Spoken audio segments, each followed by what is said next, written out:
Fala pessoal, tudo bem? Vocês sabem me dizer por quais motivos é importante lavar corretamente as mãos? Bom, que nós usamos as mãos para tocar em centenas de superfícies, todo mundo já sabe. Mas o que todo mundo esquece é que essas superfícies estão lotadas de micro-organismos que fazem mal para o ser humano.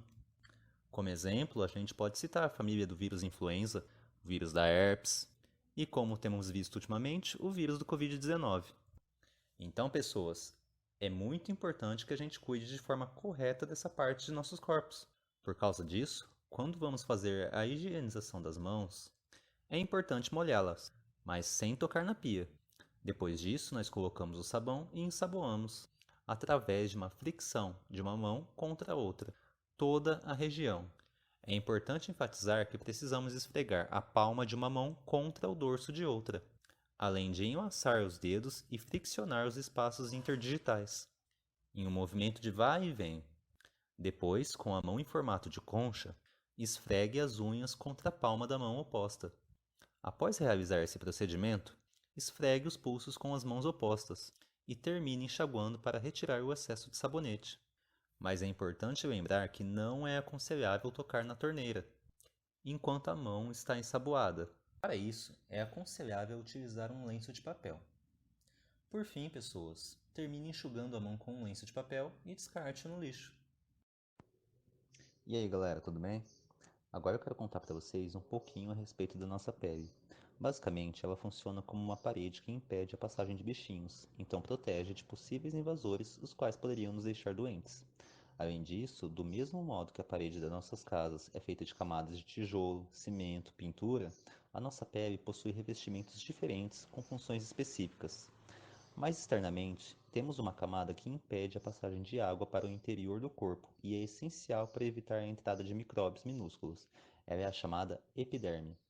Depois da epiderme, em um setor intermediário, temos a derme, com raízes de pelos e vasos sanguíneos, os quais fazem o transporte de sangue para a epiderme, o que a mantém viva e capaz de realizar suas funções.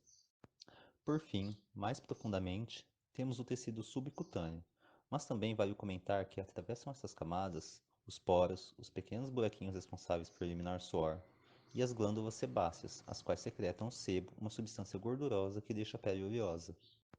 Por outro lado, as células da nossa pele estão sempre se renovando, o que resulta em células mortas sobre ela.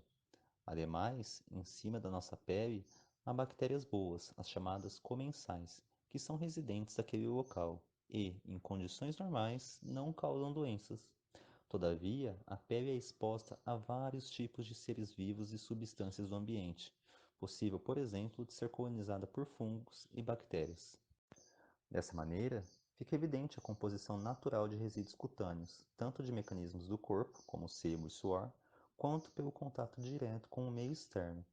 Assim, essas substâncias devem ser controladas, pois se houver seu acúmulo, é formado um ambiente propício para o crescimento da população bacteriana, o que torna a pele suscetível a danos e, por consequência, a perda de sua função protetora, facilitando a passagem de bichinhos indesejados. Além disso, para impedir que esse aumento de compostos ocorra, práticas de higiene pessoal adequadas são essenciais, principalmente pelo banho. Por isso, gente, a importância do banho não se restringe à eliminação do mau cheiro, mas também é importante para a manutenção da saúde do seu organismo. E aí, galera? A gente sabe que a boca é uma região capaz de interagir com todas as estruturas do organismo. Sendo assim, maus hábitos de higiene bucal contribuem para a instauração ou para o agravamento de diversas enfermidades, como a formação de placa bacteriana, cálculo dentário, cárie dentária, doenças de gengiva e mesmo doenças cardiovasculares e o diabetes. É importante sempre higienizar corretamente os dentes, pois esse é o melhor método de prevenção dessas doenças. Então, o que precisamos saber para uma higiene correta da boca? Bom, vamos lá. Escove os dentes no mínimo 3 vezes ao dia, sempre após as refeições e antes de dormir, utilizando creme dental com flúor. Primeiramente, posicione a escova inclinada na direção da gengiva e faça movimentos de cima para baixo nos dentes de cima e de baixo para cima nos dentes de baixo, como se estivesse varrendo. Após isso, escove a parte interna de cada dente da mesma forma. Escove também, com movimentos suaves e de vai e vem, a superfície dos dentes que usamos para mastigar, E atente-se, pois a escova deve ir até os últimos dentes do fundo da boca.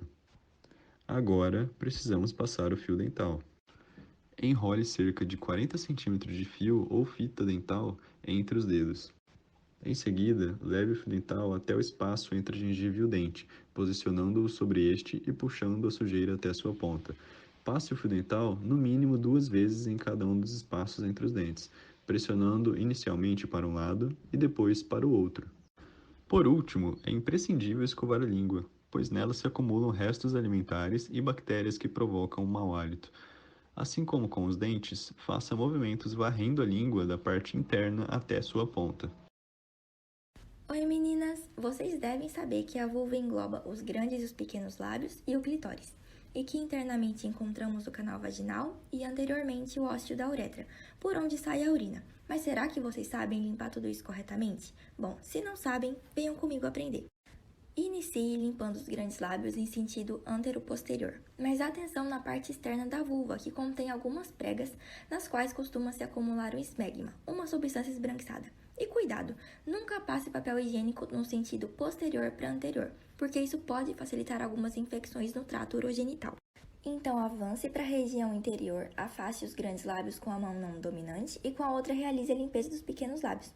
Agora passe para o clitóris, abertura da uretra e vagina e finalize limpando a região anal.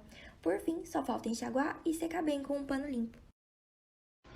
Fala, rapazes! Vocês sabem que nossas genitálias externas englobam o pênis e a bolsa escrotal. No centro da glande, que é recoberta pelo prepúcio, tem a abertura à uretra, por onde correrá a urina. Posteriormente a eles se encontra o ânus. Agora vamos de passo a passo para limpar nossa genitália, meninos.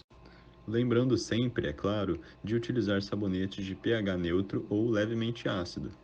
Para começar, exponha a glande puxando o prepúcio com a mão não dominante. Em seguida, inicie higienizando a uretra e, com movimentos circulares em torno do eixo peniano, toda a glande. Limpe até retirar todo o esmegma, que é a secreção branca fruto da descamação da pele e de óleos produzidos por glândulas penianas. Se tiver fimose, redobre o cuidado com a limpeza, para evitar acúmulos e infecções. Em seguida, limpe o corpo do pênis.